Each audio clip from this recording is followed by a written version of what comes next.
Our next and the last postulate is about measurement.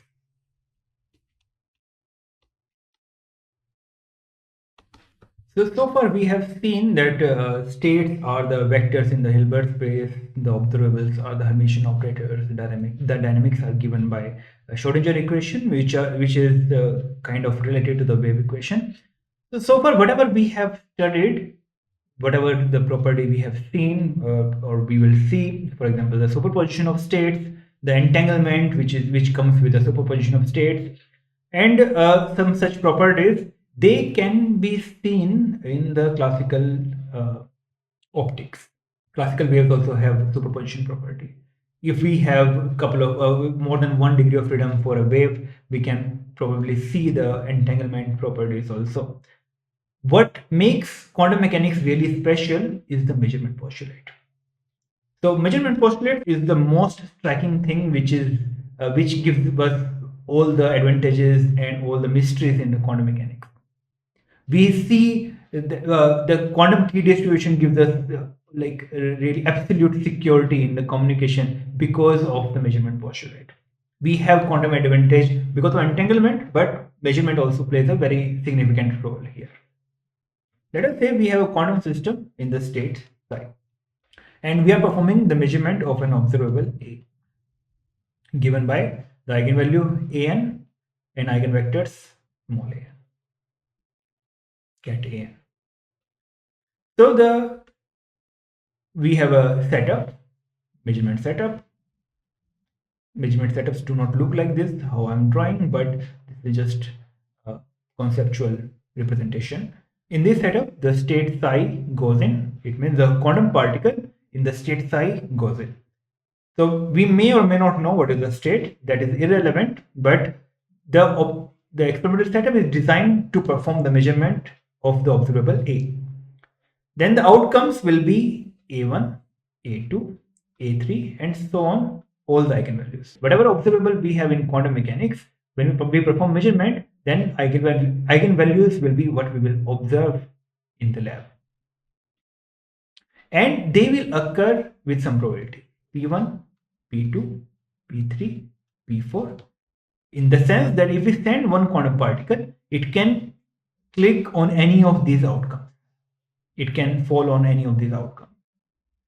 And if we repeat this whole thing n number of times, where n is sufficiently large, then it will click in the first one with n1 number of times it will click in the first one, n2 number of times it will click in the second one, and so on. And the probability P1 will be close to n1 over n, n2 over n, and so on. So let me repeat. We have an experimental setup which is designed to perform measurement on the observable A. Then we send the quantum systems identically prepared in the state psi, n number of quantum systems, and we send them one by one through this setup, and they will give us clicks over these outcomes. And after the probability of these clicks is given by the n1 over n. So the n1, so the particle reached the outcome A1 n1 number of times. The probability P1 is n1 over n. But how is this probability P related to psi and A? So the probability of outcome An is given by the measurement of the eigenstate of the observable A as An and psi mod square. So the probability of the outcome is given by An and psi mod square. This is called the bond rule of probability.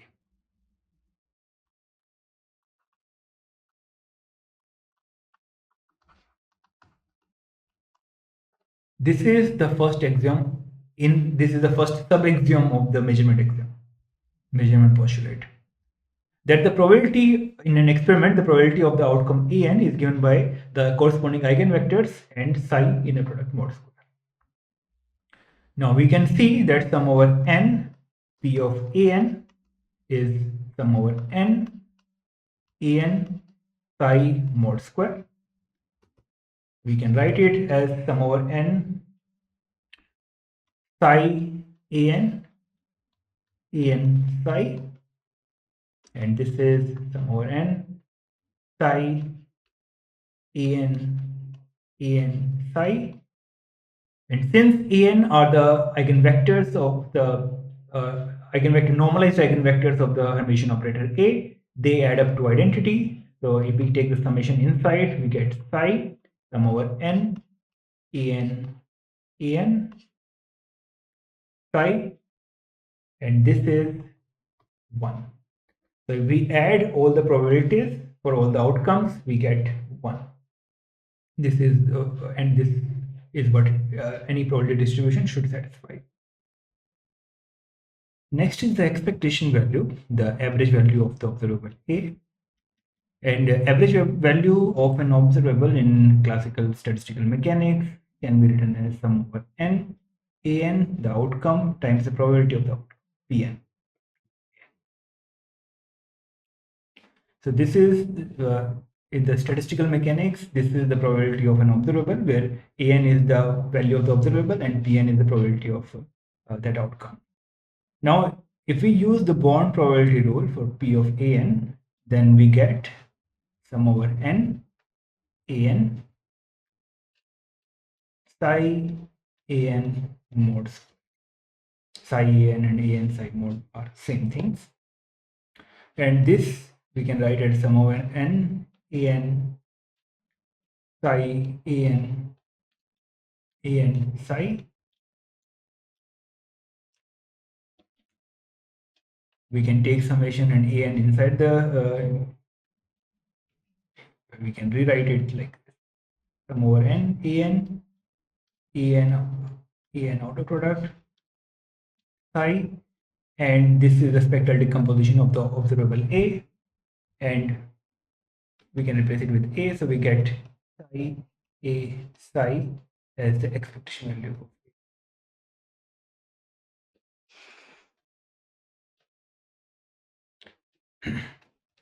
So what we have done is we have taken the classical definition of the average of a measurable quantity, and that is the value of the quantity times the probability of that outcome.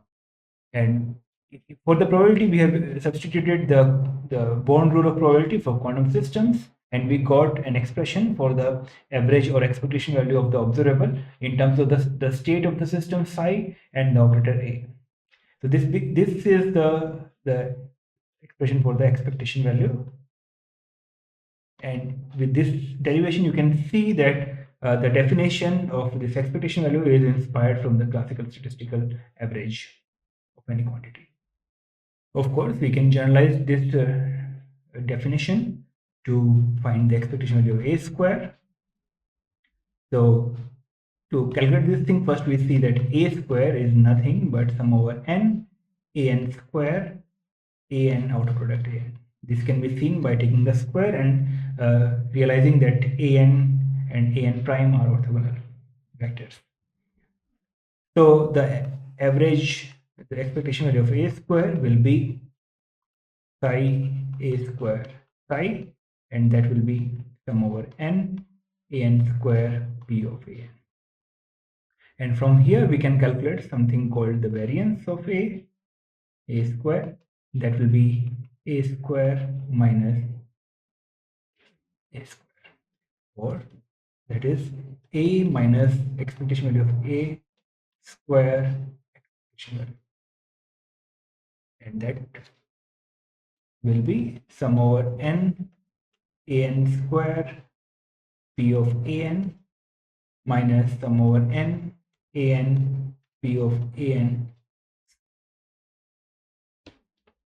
So we'll leave it at this thing, and we will use this expression for the variance. Or the second part of the measurement postulate is the collapse, wave function collapse.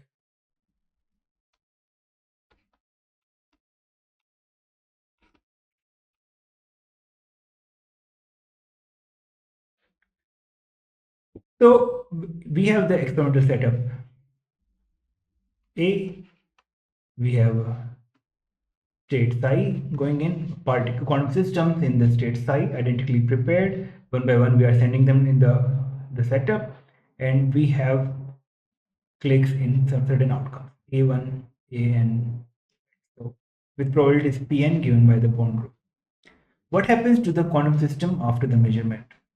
So the fourth postulate, the measurement postulate or the collapse postulate of the measurement postulate states that the state of the system after the measurement collapses to the eigenvector of the observable corresponding to the outcome. That is, if psi goes in and we get an outcome, then the state of the system after the measurement will be an.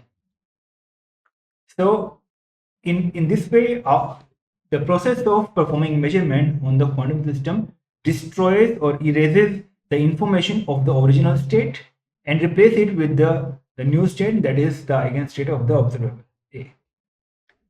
So in that way, once we get a click in certain outcome, or once we get an outcome, the quantum system has lost all the information about its original state. So this state cannot be used to further perform measurement on it in order to get more information out of it, because there is no information left in it other than that it's in the an eigenstate of the observable A. In that way, when we want to perform measurement on a quantum system, we consider a large ensemble of quantum systems. Each of them or every one of them is prepared in the same state psi, and we send those states psi one by one through this experimental setup, and we collect the statistics of the outcomes. And from that statistics, we can calculate the expectation value of the observable, and that can be used for whatever processing we want to do.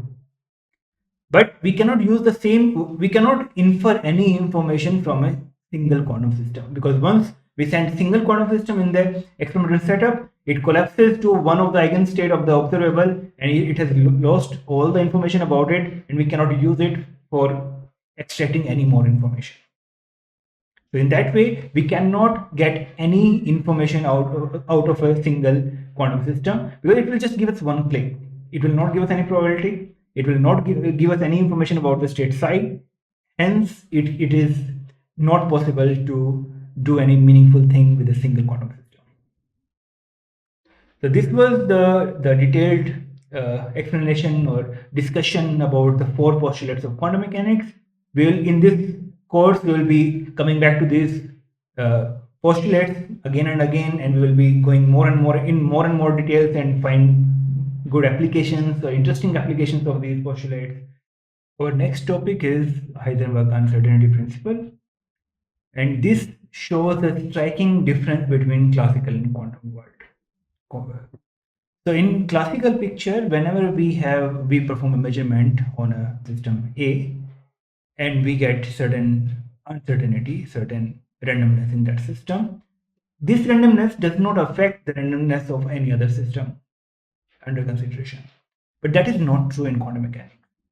The full meaning of the statement will be clear soon, but we'll start here with the following. Let us say we have two observables, A and B. They are Hermitian observables. They are observable, so they must be Hermitian. So A has its own spectrum an and eigenvectors an. B has its own spectrum and eigenvectors.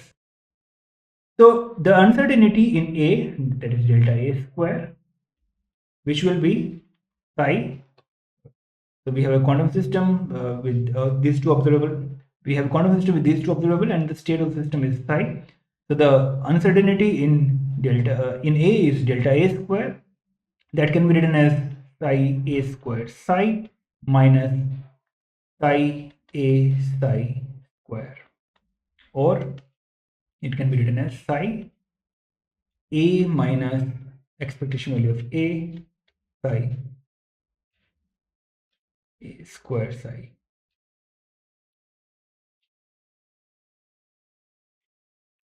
That is the expression for the uncertainty in A. Similarly, we have uncertainty in B, delta B square, and that can also be written as psi B minus expectation value of B square. Now the Heisenberg uncertainty principle states that delta A square times delta B square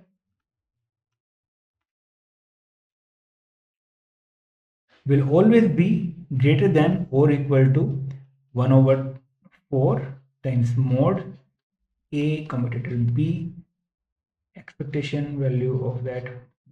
So what does it say is, if we have two observables A and B which do not commute, if we have such observable which do not commute, then the uncertainty in A times uncertainty in B is lower bounded by the 1 by 4 times the uncertainty in the commutator of AB. So this is a very strong statement, and it comes only because of the quantum mechanics, because in classical world we do not have observables which do not commute. Every observable commute in classical world. So in that way, the commutation is always zero. So there is no lower bound on the uncertainties of the two observables. Just to give you an example, we have x, the position operator, and the p, the momentum operator. From our quantum mechanics, we know the commutator of x and p is I h bar. So then our delta x square times delta p square will be greater than or equal to h bar square over 4. This is what it means. So it means in a quantum system, the uncertainty in x and p cannot be, product of those two cannot be less than h bar square over 4. Or in other way, if we perform measurement in x, then we get very precise value without any uncertainty tending to 0. That would mean that there will be infinite uncertainty in the momentum. So the proof of this theorem goes as follows. Let us go back to delta A square, that is psi A minus expectation value of A square. From here, let us define psi A, some vector which is not normalized, as A minus A acting on psi. We know it's not normalized, but it's some vector, and we will keep it like this. From here, we can write delta A square as psi A. Similarly, we can write delta B square as psi B. Psi B. It means that delta A square times delta B square is psi A, psi A, psi B, psi B. Now I would like to recall an inequality, and that's called Schwarz inequality.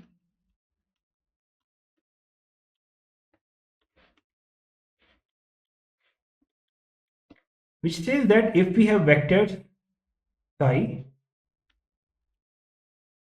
and phi, their norm, product of their norm, will always be greater than or equal to psi phi mod square. Let me repeat, if you have two vectors psi and phi, then the product of their norm will always be greater than or equal to the mod square of their inner product. Okay, that we have proven in our mathematical supplementary lectures. So we use this Schwarz inequality in the previous equation, and we get delta A square times delta B square, which is psi A, psi B. This will be greater than or equal to psi A, psi B mod square. So this is one statement.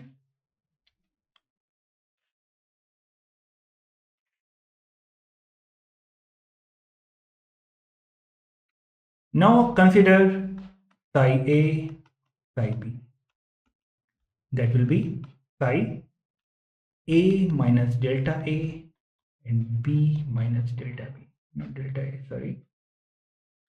Let me put A bar for the expectation value and B minus B bar, so that it's easier to write. Now we have two operators, A minus A bar and B minus B bar. So let us call them X and Y.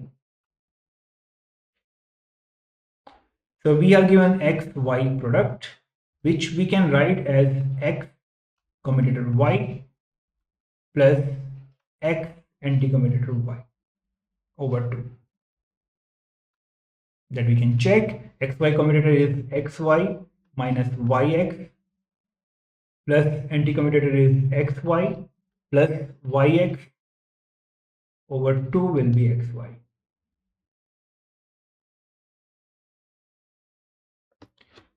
So it means A minus A bar times B minus B bar can be written as half times commutator of A minus A bar with B minus B bar. A bar and B bar are numbers, so we are left with only AB plus entity commutator of A minus A bar and B minus B bar.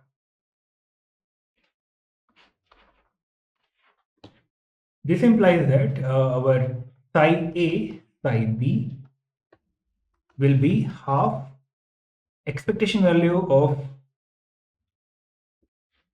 commutator of AB plus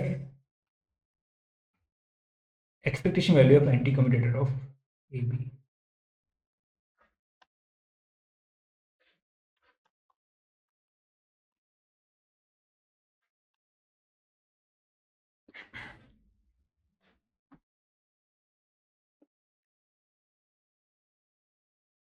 Now, psi A and psi B is a complex number. A is Hermitian, so is B. It means commutator of AB, which is AB minus BA, is commutator of AB dagger minus. You can check that the commutator, if we take the dagger of the commutator is the operator. Of course, AB minus BA is some matrix, if A and B are some matrices. And if A and B are both Hermitian, then the commutator is anti-Hermitian. Anti-Hermitian is nothing but I times Hermitian. But the important thing is the expectation value of the anti-commutator is always imaginary. And the expectation value of a anti-commutator is always real.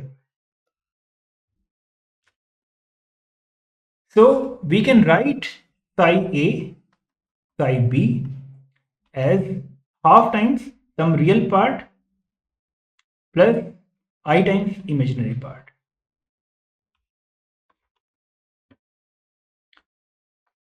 So we can say psi A, psi B mod square will always be greater than or equal to the imaginary part mod square, that is 1 over 4 the expectation value of A B commutator mod square.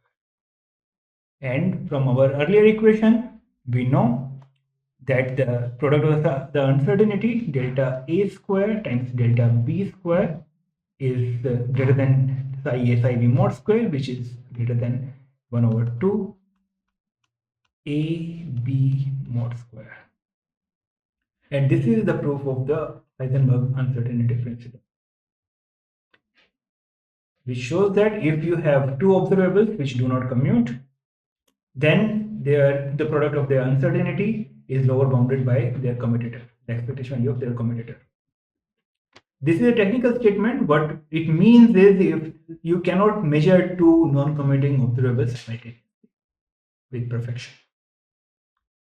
So that is what it says, that if you have two non-commuting observables, you cannot measure them simultaneously with arbitrary accuracy. One interesting thing which I like to point out here, in deriving the whole Heisenberg uncertainty principle, we have never used the collapse postulate of the quantum mechanics. We have only used the expectation value, we have used the commutation relation. So expectation values can be derived without invoking the collapse postulate. We just need the Bond rule of probability.